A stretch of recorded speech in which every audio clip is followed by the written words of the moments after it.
যতক্ষণ মেয়ে উত্তর করতে পারে তখন আমরা যাবো না। আমাদের যে পুরো রাত এখানে থাকবো, আল্লাহ জানে এখানে খাওয়া পাচ্ছে না। আমরা কিভাবে আমার মেয়েকে আমি আসতে পারতো, আমার মেয়ে আসতে পারছে না, আসতে পারে না,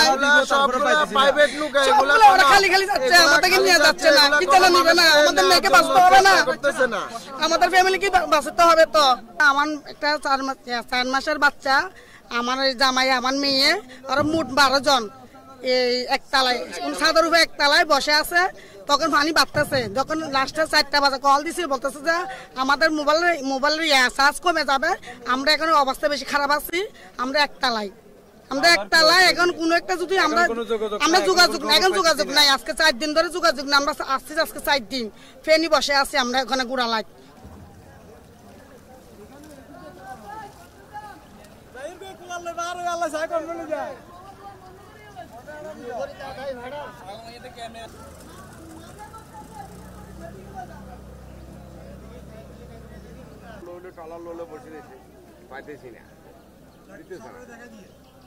এমনি ওনারা কাজ করতেছে,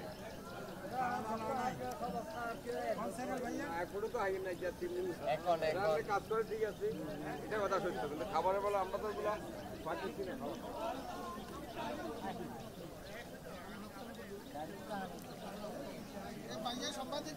কালকে এখানে মহিফাল থেকে এখানে পানির মাঝে একটু গলা পানি ছিল, ওইখানে আমি আসছি, আবার গেছি, এখন পা ব্যথা, তারপর না পারতে নিজের ফ্যামিলির জন্য যাইতে হচ্ছে।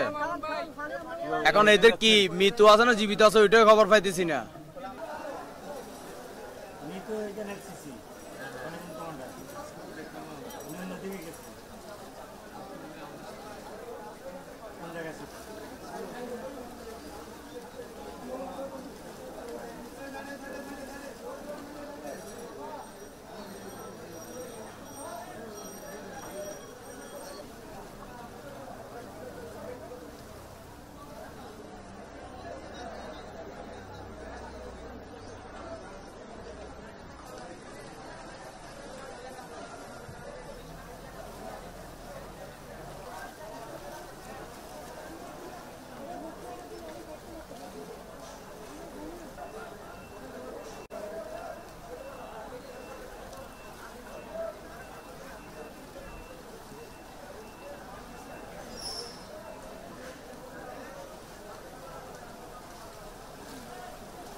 আমি সামনে যাবো আমার বাসা এখানে। গতকাল রাতে চতুর্পাশে অর্থাৎ বিরিঞ্চি থেকে শুরু করে সব জায়গায় ডাকাতের হানা পড়ে।